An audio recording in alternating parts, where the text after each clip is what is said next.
వికారాబాద్ మున్సిపల్లో 80 కోట్ల రూపాయలతో చేపడుతున్న పలు అభివృద్ధి పనులకు అసెంబ్లీ స్పీకర్ గడ్డం ప్రసాద్ కుమార్ చేవెళ్ల ఎంపీ కొండ విశ్వేశ్వరరెడ్డితో కలిసి శంకుస్థాపన చేశారు.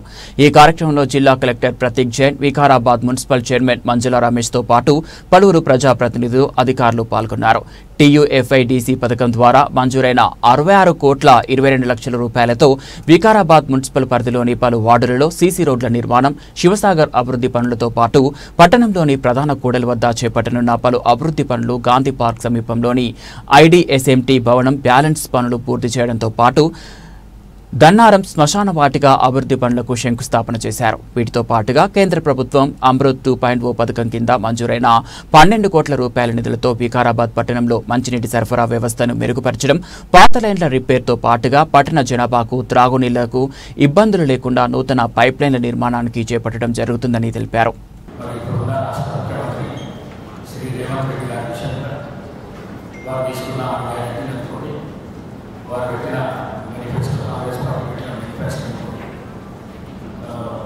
పేదల కోసం పనిచేస్తున్న ప్రభుత్వం, పేదల కోసం పనిచేస్తున్న ముఖ్యమంత్రి అని అన్ని రాష్ట్రాల స్పీకర్లకు తెలిసే విధంగా మన రాష్ట్రంలో స్థితిగతులన్నింటినీ తెలుపడం జరిగింది.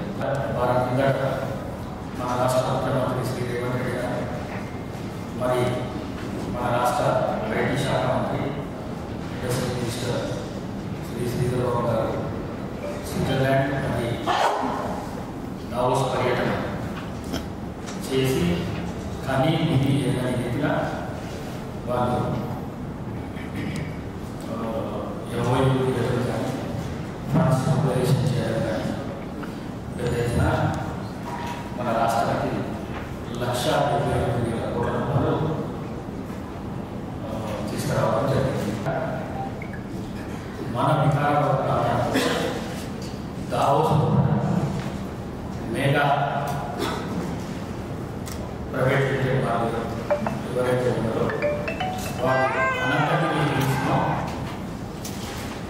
1000 కోట్లతోటి దాన్ని అభివృద్ధి చేస్తామని చెప్పేసి ఎరువులు కూడా చేసుకోవడం జరిగింది. మన వికారాబాద్ ప్రాంతానికి చాలా పెద్ద పెట్టుబడి.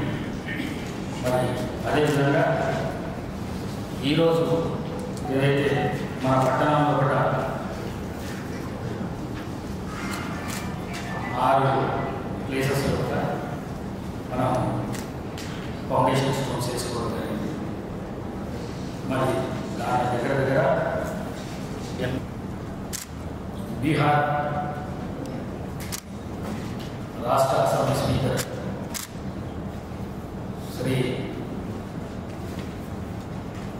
నందకిషోర్ యాదవ్ గారు 2 రోజుల ప్రిసైడింగ్ ఆఫీసర్స్ సమావేశాన్ని ఏర్పాటు చేశారు. దానికి నేను మరియు రాష్ట్ర కౌన్సిల్ అధ్యక్షులు శ్రీ గుత్తా సురేందర్ రెడ్డి గారు, డిప్యూటీ చైర్మన్ బండ ప్రకాష్ గారు, అసెంబ్లీ స్పీకర్తో సహా మరి ఆ మీటింగ్ అటెండ్ అయినాము. ఆ మీటింగ్లో కూడా గవర్నర్లు, పార్లమెంటు స్పీకర్ ఓం బిర్లా గారు దాదాపు 2 రోజులు పూర్తిగా ఆ సమావేశాలన్నింటినీ అన్నింటిలో కూడా వారు ప్రెజెన్స్ ఉండి మరి నా తరఫున మన రాష్ట్ర తరఫున నాకు మాట్లాడే అవకాశం రావాలని చైర్మన్ గారి చైర్మన్ గారి మాట్లాడే అవకాశం వచ్చింది. ఒకటి, ఈ ప్రజాస్వామ్య దేశంలో కూడా స్పీకర్ ఆపరేట్ స్పీకర్ రాష్ట్రానికి ఏది అనే దాని మీద చర్చ జరుగుతుంది. 2, చట్టాలు తయారు చేసేటప్పుడు ప్రభుత్వంతో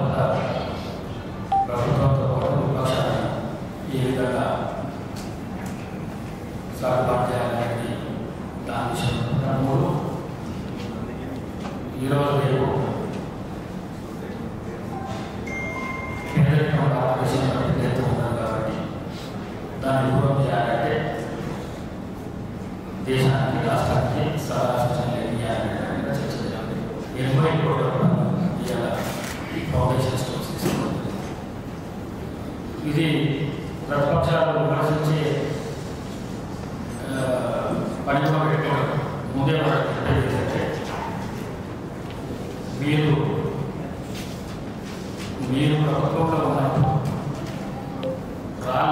పేపర్ ఇచ్చినా కానీ డబ్బులు ఇవ్వలేదు. మరి ఈ రాష్ట్రంలో రేవంత్ రెడ్డి గారి ప్రభుత్వం వచ్చిన తర్వాత నేను స్పీకర్ అయిన తర్వాత ఏ రాష్ట్రాలైతే పేపర్లు అయితే మీరు ఇచ్చిపోయిందో వాటికి అన్నిటికీ పైసల రూపంలో మార్చి ఇవాళ 20 కోట్ల రూపాయలు వికారాబాద్ పట్టణానికి తీసుకురావడం జరిగింది. మరి ఆ 20 కోట్ల రూపాయలు వికారాబాద్లో ఒక ప్రణాళిక మున్సిపల్ చైర్మన్ గారు మరి అదేవిధంగా సుధాకర్ రెడ్డి గారు వారికి సూచనలు ఇస్తూ కలెక్టర్ గారు ఈ 80 కోట్ల రూపాయల ప్రణాళిక తయారు చేసి మొత్తం డీటెయిల్గా నిలుపుకొని దీని జోలికి కూడా నేను ఒక కాపీ మీకు అందజేస్తాను. ఏ వాటా ఏ ప్రపోజల్స్ తీసుకోవడం ఎంతెంత బడ్జెట్ పెట్టడం అనేది ప్రభుత్వం చదువుతో చాలా కష్టపడుతుంది. మరి అట్లనే నేను రాజకీయాలను అసలు మాట్లాడుతూ ఎవరు విమర్శ చేసినా కూడా స్థాయి నుంచి విమర్శ చేయకుండా స్థాయిలో కూడా విమర్శలు చేసి సద్విమర్శలు కూడా ఏ విమర్శ చేసినా కూడా ఉపయోగపడాలి, సమాజానికి ఉపయోగపడే విమర్శ చేయాలని చెప్పేసి తెలియజేస్తూ మరి మనకు వికారాబాద్ జిల్లా కలెక్టర్ చాలా డైనామిక్ కలెక్టర్ మనకు దొరికాడు. మన ప్రాంతం ముందే తాండూరు కానీ వికారాబాద్ కానీ పని కానీ చాలా వెనుకబడ్డ ప్రాంతాలు కానీ కొడంగల్ చాలా వెనుకబడ్డ ప్రాంతాలు. మరి వీటి అభివృద్ధిలో కూడా వారి కృషి కూడా ఎనలేదు. అలానే పోలీసు వ్యవస్థను ఎక్కడ ఏ జిల్లాలో కూడా కొద్దిగా రాజకీయ నాయకులు కొద్దిగా డిస్టెన్స్ మెయింటైన్ చేస్తారు. కానీ మన దగ్గర మన ఎస్పీ గారిని మనం ఇవ్వడం ఎందుకంటే వారు కూడా ఏమవుతారు డైనామిక్ ప్రజలలో ఎదుర్కొంటే పోలీస్ వ్యవస్థ నుంచి తెలిసేదానికంటే కూడా ప్రజలలో ఎదిగినప్పుడు వారు వీరు ఇచ్చిన సమాచారంతో వాళ్ళు కూడా సంతోషపడతారు. సమాజానికి ఇంకా కొద్దిగా ఎక్కువ మెరుగైన అవకాశం ఉంటుందనే ఉద్దేశంతో వారిని కూడా రిక్వెస్ట్ చేసి ప్రతి ప్రోగ్రాంలో వారి ఎన్వైరన్మెంట్ పెట్టాలి చూసుకుంటాము. మరి మరొకసారి ఈ కాంగ్రెస్ ప్రభుత్వానికి కానీ ఈ రాష్ట్ర ముఖ్యమంత్రి రేవంత్ రెడ్డి ఆహార నిషేధ కృషిని జనలేని కృషి చేస్తున్నాడు. వాటిని మనస్ఫూర్తిగా నేను వారిని అభినందిస్తున్నా. రేపు కూడా అభినందిస్తా, అభినందిస్తా. ఎందుకంటే నిజాం దాకా వస్తుంది, దానికి డిస్టెన్స్ మొత్తమే ఉంటుండొచ్చు అనుకుంటున్నాను. ఎంత కొంత ఉంటుంది, ఆ మొత్తం కూడా డిస్టెన్స్ కల్పిస్తే మనకు వికారాబాద్ లోపలికి వెహికల్స్ వచ్చే పరిస్థితి ఉంటుంది. బయటకు అది కూడా అతి తొందరలో కూడా ప్రభుత్వానికి సాయం చేస్తున్నాం. తిరుమల కూడా రాష్ట్ర ముఖ్యమంత్రి తొందరగా చేయాలనే ఉద్దేశం ఉన్నది. ఇతర ఉన్న ప్రభుత్వం కానీ ఇతర ప్రభుత్వం కానీ తిరుమల దాన్ని కూడా ఎక్కడ ఆర్థిక సంక్షోభ రాష్ట్రాలు కూడా దాన్ని కూడా ఎక్కడ చేయకుండా రాష్ట్ర ముఖ్యమంత్రి తిరుమల కూడా చాలా గట్టి చర్య తీసుకుని తొందరగా స్టార్ట్ చేసి ల్యాండ్ అప్లికేషన్ చేసే తొందరగా స్టార్ట్ అవుతుంది. రాబోయే రోజులలో ఇక వికారాబాద్ నియోజకవర్గానికి కానీ వికారాబాద్ జిల్లాకి కానీ మహాదశ ఉంటుంది. 10 సంవత్సరాలు చేసిన ప్రభుత్వం ఏదైతుందో 30 సంవత్సరాలు ఎక్కువ పోయాం. మళ్ళా దాన్ని మొదలుపెట్టే ప్రయత్నం యాజ్ స్పీకర్గా మరి ఈ జిల్లాకు సంబంధించిన ముఖ్యమంత్రి రేవంత్ రెడ్డి వారి అన్ని విధాల సపోర్ట్ తీసుకుంటూ జిల్లాను కానీ పెద్ద వికారాబాద్ నియోజకవర్గాన్ని కానీ పెద్ద ఎత్తున మనం అభివృద్ధి చేస్తున్నాం. ఈరోజు చాలా సంతోషము. వికారాబాద్ మున్సిపాలిటీలో వాటర్ సప్లై తాగునీరు ప్రాజెక్టు ఈరోజు ఫౌండేషన్ స్టోన్ వేయబడింది. ఇది 12 కోట్లది. అండ్ 12 కోట్లలో ఇది కేంద్ర ప్రభుత్వము 2 విధానాలకు ఇస్తుంది. 5 కోట్లేమో అమృత్ స్కీమ్ కింద 5,59 లక్షలు. మరి 15 ఫైనాన్స్ కమిషన్ నుంచి 5,36 లక్షలు. మన యుఎల్బి అంటే మన మున్సిపాలిటీ నుంచి 82 లక్షలు. అండ్ ఇక్కడి నుంచి రాష్ట్రం నుంచి 23 లక్షలు. చాలా సంతోషం. ఇక్కడ అభివృద్ధి కేంద్రం ఎంతో చేస్తున్నది, కేంద్రం వల్లనే అవుతున్నది. ఈ ప్రాజెక్ట్ అయితే దాదాపు 95% పైసలు కేంద్రం నుంచి వచ్చినాయి. ఇది కేంద్రము రాష్ట్రము కలిసి పనిచేస్తే నిజంగానే ఎంతో అభివృద్ధి మనం చెందొచ్చు, అభివృద్ధికి ఎన్నో ప్రాజెక్ట్ చేయవచ్చు. ఎందుకంటే ప్రత్యేకంగా తెలంగాణకు కేంద్రం మద్దతు చాలా అవసరము. ఎందుకంటే ఇవాళనే పేపర్లో చూసిండ్రు ఏంటంటే నెలకు 6,500 కోట్లు జీతాలకు పోతాయి, 6,500 కోట్లు సిఏజీ రిపోర్ట్ మిత్తిలకు పోతాయి. అంటే పాతోటి తీసుకున్న మిత్తి ఈ ప్రభుత్వం కడుతున్నది. అంటే దాదాపు 13,000 కోట్లు మిత్తి ఏడాది నెలకు కడుతుంది. అంటే ఏడాదికి ఎంత దాదాపు 1,50,000 కోట్ల మిత్తి కడుతున్నది, 1,45,000 అనుకుంటా మిత్తి కడుతున్నది. ఇటువంటి పరిస్థితుల్లో కేంద్ర మద్దతు అవసరం. ఇదే ఉదాహరణ, ఈరోజు ఈ ప్రాజెక్టుకు 95% కేంద్రం నుంచి వచ్చింది. రాష్ట్రాన్ని దగ్గర పైసలు లేవు, 23 లక్షలు ఇచ్చింది. కేంద్రం కలిసి 11 కోట్లు ఇస్తే రాష్ట్రము 23 లక్షలు ఇచ్చింది. మన వికారాబాద్ ప్రజలు అంటే వాళ్ళు మున్సిపల్ ట్యాక్స్ కడతారు కదా, ఇంటి ట్యాక్సు, ట్రేడ్ లైసెన్సు, ఆ డబ్బులతోటి 82 లక్షలు మున్సిపాలిటీ ఇచ్చింది. కలిసి పనిచేస్తే మంచిది, కానీ దుష్ప్రచారం చేస్తుడు తప్పు. కేంద్రం ఏమిస్తలేదు. కేంద్రం తెలంగాణ మీద ప్రత్యేక దృష్టి పెట్టింది. ఎన్నో విషయాలలో తెలంగాణకు హయ్యెస్ట్ ఇస్తున్నది. దానికి ఎన్నో ఉన్నాయి. నా దగ్గర ఇంత పెద్ద కట్టు ఉంది, మళ్ళీ వచ్చి చూపెడతా. ఉదాహరణంగా మద్దతు ధర మనకున్న రైతాంగం జనాభా బట్టి మనకే ఎక్కువ వస్తుంది.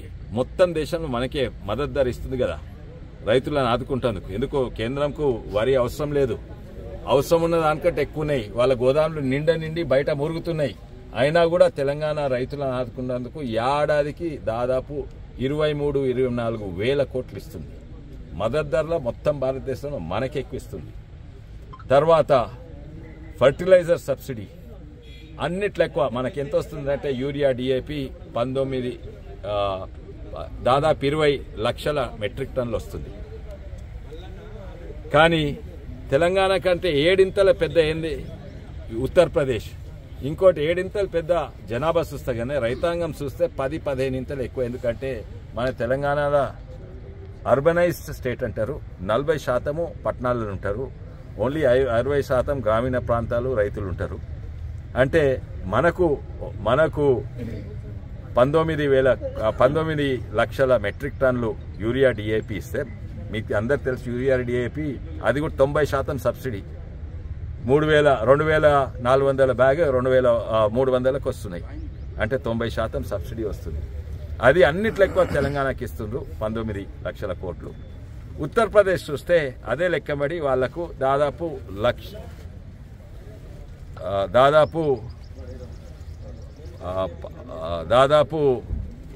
10 ఇంతలు ఎక్కువ ఇవ్వాలి, కానీ ఓన్లీ 70 లక్షల మెట్రిక్ టన్నులు ఇస్తున్నది.